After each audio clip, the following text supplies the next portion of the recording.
David Elliott, and this is part 2 on microbes in dryland, isn't it?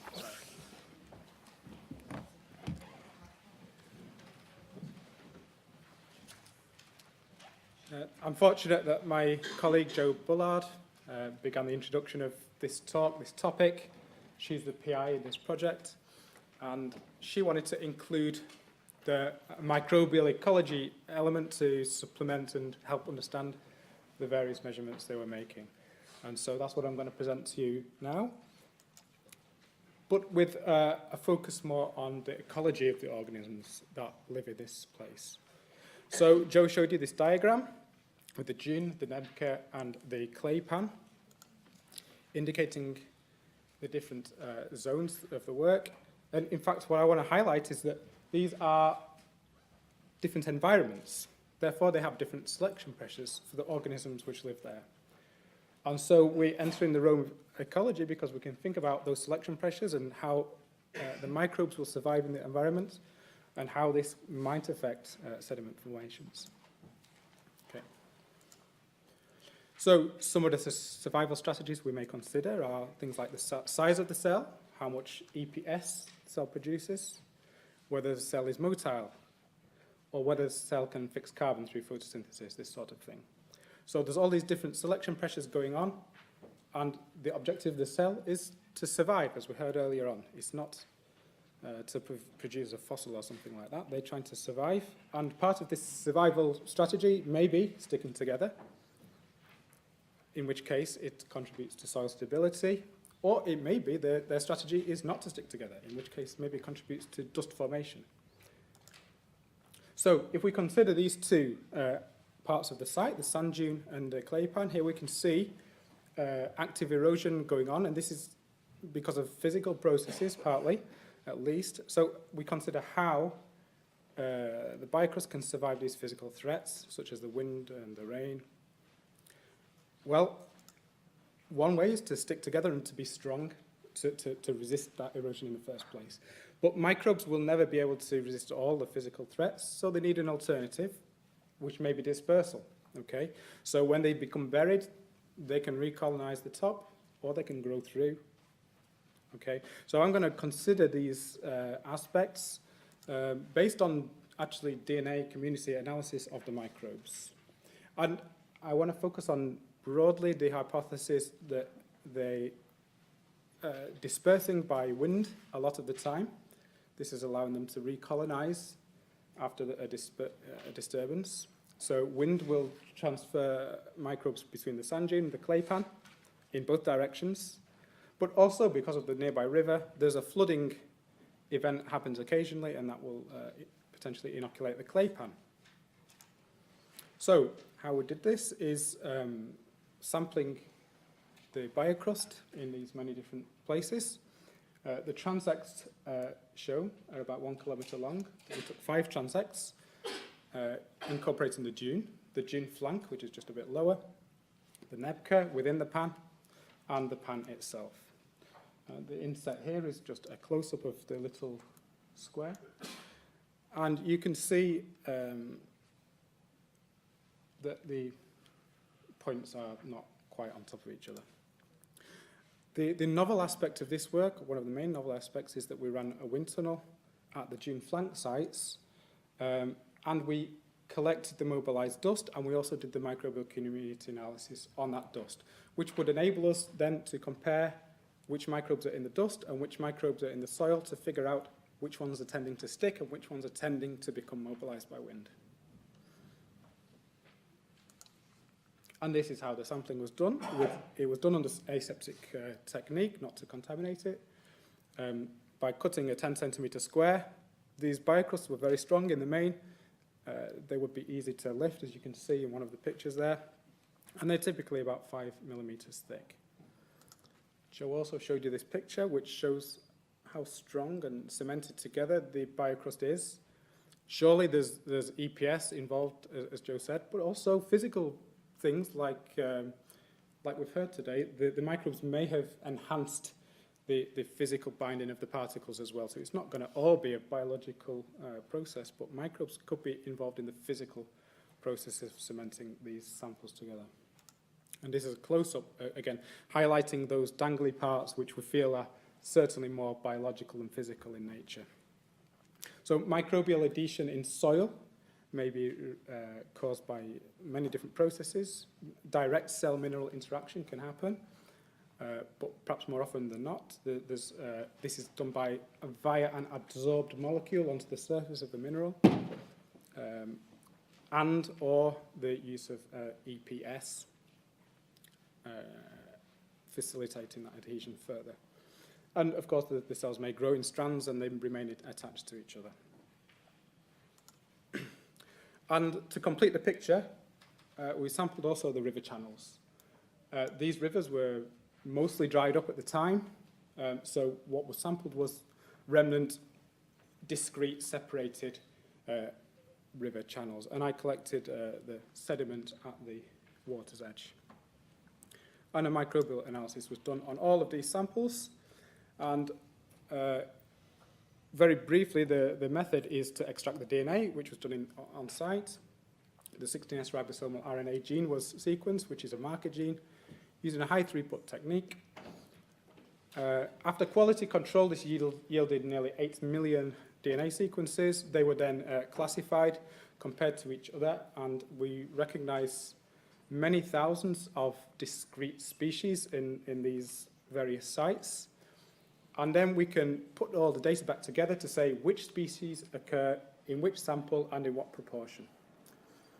And that allows us then to ask the questions which I want to ask, such as, in particular, what is the microbial community composition of biocrust?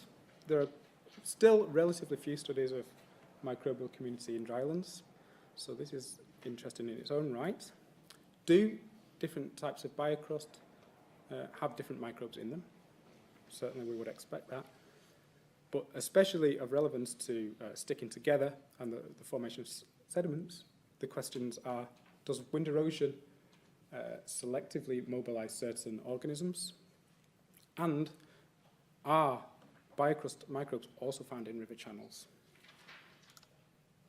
So, of course, we measured physical parameters as well. I don't want to speak about those very much, except to say we did them, and the physical characteristics of the different places do differ. Based on this alone, we would expect a different microbial community in each place. And indeed, this is what we find. This NMDS plot shows the similarity of the microbial community found in the different kinds of samples. The proximity of markers indicates similarity, and distance indicates dissimilarity. So we can see here the dune flank samples and the dune samples are all quite similar to each other. This makes sense to us. And the wind tunnel filter, that's the stuff that was blown off the dune flank, is discrete, it's different. The microbial community, which is stripped from the surface during wind events, is not the same community as the whole soil. So the question is, what is the nature of that difference and what is the relevance of that difference in terms of sediment formations? So I used a model-based statistical approach to tackle this question, which accounts for things like multiple testing and all that kind of stuff when you're dealing with large data sets.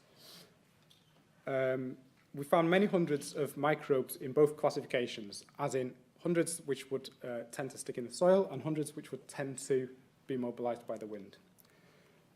The interesting point is that most of the organisms that are sticking in the soil, or many of them at least, they are cyanobacteria. This fits with what we expect and what we think we know about cyanobacteria stabilizing soil. Whereas those being mobilized by the wind tend not to be cyanobacteria, they're more likely to be heterotrophic. I highlight this one here, Deinococcus. This belongs to a group which is known to be highly resistant to radiation, pointing the idea that it can be adapted for dispersal on the wind. So when we summarize all these data up together, we can make a plot and we can figure out each individual plot indicates a different microbial group. And so it shows, for example, that wind erosion potential does vary by location. So, for example, the Nebkir and the Pan in green, the Nebkir has more mobilizable organisms in it, and by taxonomic groups. So, for example, cyanobacteria is tending to stick in the soil. This plot, next coming up, shows the exact same heights of the samples, okay? But we're indicating in blue the taxa which were found in the river. And the take-home message from this one is most of the microorganisms that we find in biocrust were also found in the river, which was about 10 kilometers away. I forgot to mention that. Okay. So, this comes now to the conclusions, which is that the biocrusts in this area of Central Australia, they're numerically dominated by cyanobacteria, which is shown by the it's shown by the 30% plus amount of cyanobacteria there, okay? Cyanobacteria do dominate the site, but there's a lot of other stuff there that's not the cyanobacteria, so we mustn't forget that there's other organisms in these biocrusts, and they're doing other things. The different types of biocrusts, indeed, they have different kinds of organisms in them. The key take-home message is that the action of wind on the biocrust does selectively mobilize certain taxa, and that most biocrust taxa are also found in the river channels. So the possible implications of this for geomorphology is that some organisms are probably ecologically adapted for dispersal by wind. They might facilitate dust production and essentially removal of carbon also from the system, if you like. They're changing the carbon content of the dust potentially. If it's not just a mineral dust, you know, there's microbes in the dust.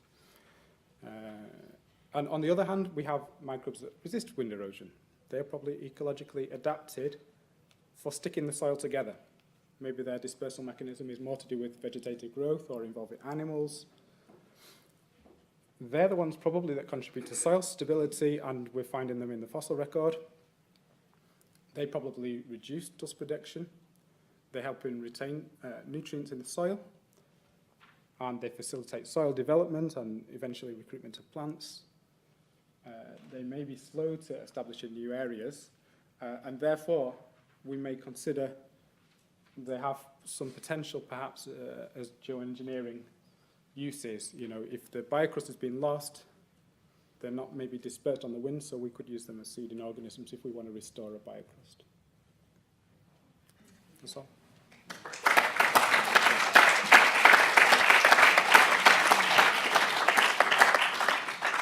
A couple of minutes over there.